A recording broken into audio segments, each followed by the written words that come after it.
The natural-born predator known as the killer croc of Malaita wields 66 razor-sharp teeth, stretches a menacing 5.9 meters in length, and weighs over 1,000 kilograms.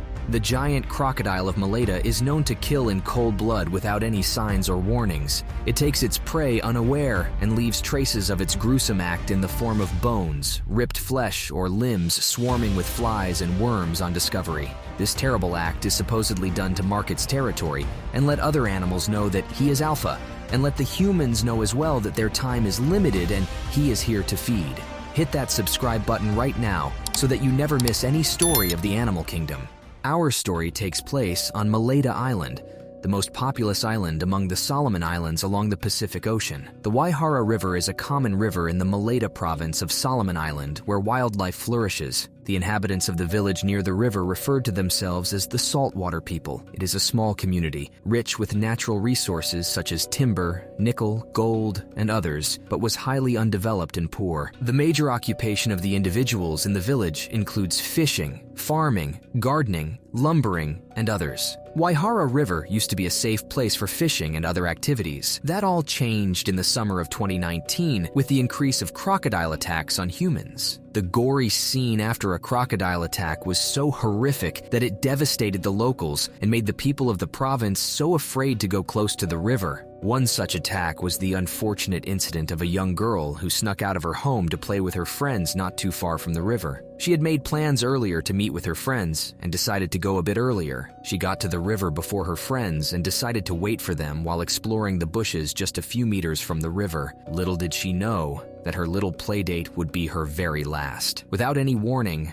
the giant crocodile emerged behind her and snatched her away into the forest. The reptile disappeared into the forest with its prize dangling lifelessly between its teeth. When her friends got to the river, they met a terrifying sight that tore their hearts into shreds. They saw the half-eaten leg of their little friend lying in the open with shreds of the clothes she wore earlier when they met. The children ran home screaming, and the local police were alerted about the incident. For the next few days, the locals were advised to remain a safe distance from the river while investigations were being carried out. But this wasn't enough to protect them, because what happened next was completely unprecedented. A young couple was tending to their farm, which was about a few meters from the river. The predator watched from its hiding place, where it was carefully camouflaged and covered in debris. The couple, completely engrossed in their work, had not noticed the croc hidden in a pile of debris and wood. The reptile patiently waited until the male farmer drew close. The predator needed a closer advantage, so it lay perfectly still until the farmer was close enough to reach in a single leap.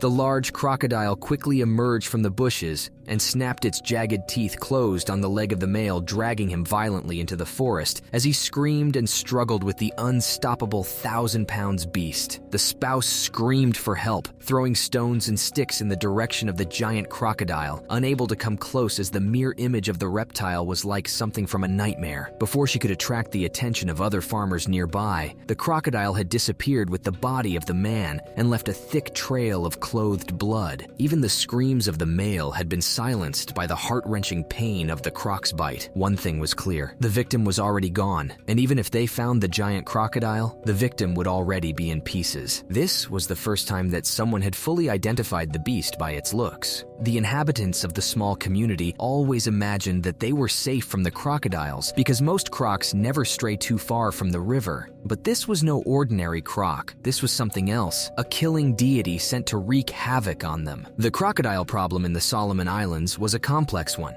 The very spiritual locals have a tradition that forbade them from killing crocodiles. This is because their ancient way of life depicted crocodiles as sacred animals bearing ancestral spirits. They believed that crocodiles carried the souls of those who existed in the past, and they were reincarnated to live among humans again in the form of these reptiles. Culture, as well as the government laws which made the sale of crocodile products illegal, caused a surge in the number of crocodiles in the village as well as in neighboring communities. There were a lot of crocodiles in the community, and it could have been any of them that did the killing, but there was no lead on this, at least not yet. But the local vigilante and the police were determined to get to the bottom of the killings. A third attack happened at the bank of the river, where a foreigner, out of curiosity, drew close to the river to observe the aquatic life. He was unaware that the giant crocodile had cleverly disguised itself in the murky waters. Its large eyes tracked the movement of the foreigner as he took careful steps into the water, completely unaware of what was hidden in the murky ends. The crocodile watched and patiently waited as its prey drew closer and closer. Almost as if bewitched by some force, the foreigner walked right into the trap. In a split second, the large reptile propelled itself out of the water with wide-open jaws, grabbed him, and dragged him deep into the waters. Razor-sharp teeth tore into his flesh as the crime scene in the river went red. The crocodile was a master killer. His tactic was smooth and flawless. He had the weight advantage, and to make matters worse, the human didn't stand a chance when pulled into deep waters. There was a big rumble in the water as the man scratched and clawed desperately, but his attempt was futile. He stopped fighting, giving in to the weight of the reptile and the disadvantageous water element. Luckily, there was a witness nearby who watched helplessly as the killing happened. The witness quickly reported the incident to local authorities, confirming the size of the crocodile. It was clear that this was the same one that has caused earlier deaths. The people of the community could no longer condone the killing, as they feared for their lives and that of their families. Nowhere was safe from the killer reptile. The Waihara River and its surroundings had become a place where no one dared to venture unless they were in the company of hunters. About 2 weeks later, a local vigilante team set out to find the croc that was responsible for these killings. The animal was clearly a menace and needed to be put down before anyone else could suffer decapitation or death from its jaws.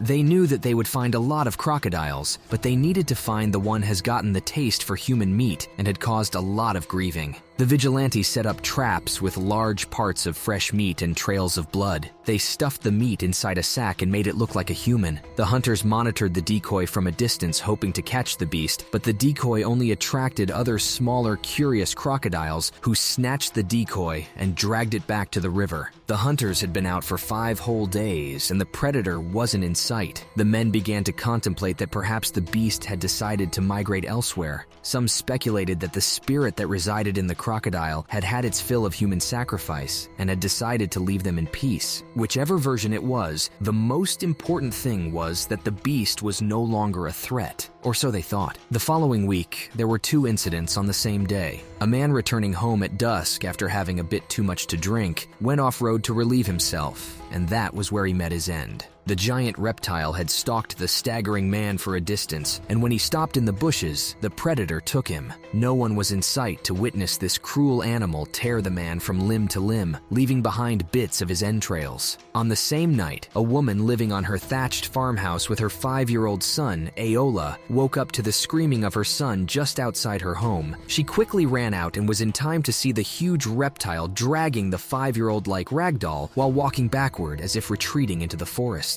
The mother went berserk, screaming for help and throwing any object she could find at the beast. In no time, the local hunters arrived and followed the screams of the desperate mother who chased after the predator, wailing and screaming, refusing to allow the croc to take her son's body without a fight. Her valiance and echoing screams enabled the hunters to locate her in the forests. As the hunters arrived, they were terrified at the sight of the monstrous reptile and the young boy's body clutched between its teeth, with his lifeless limbs dangling from both ends of the croc's jaws. The hunters immediately drew their loaded rifles and opened fire at the predator, who had nowhere to run as the shells from the rifle penetrated its hard, scaly skin from all corners. The hunters finally put an end to the reign of terror. The killer croc of Maleta was finally dead. While this was a huge relief for the hunters and the whole community in general, it was a sad moment for the inconsolable mother who just lost her only son to this ruthless creature. As the day came, it brought forth with it visual trails of a night of terror which took the lives of 2 persons. And in the same pod, it brought hope for all those who have lived in fear of the predator. The authorities were given permission to find a lasting solution or a control mechanism that ensured that no more lives will be lost to crocodiles. It took 5 known deaths to capture and kill the killer croc. Hopefully, history would never repeat itself. Thank you for watching. Be sure to subscribe to our channel and check out our next video. It's to die for.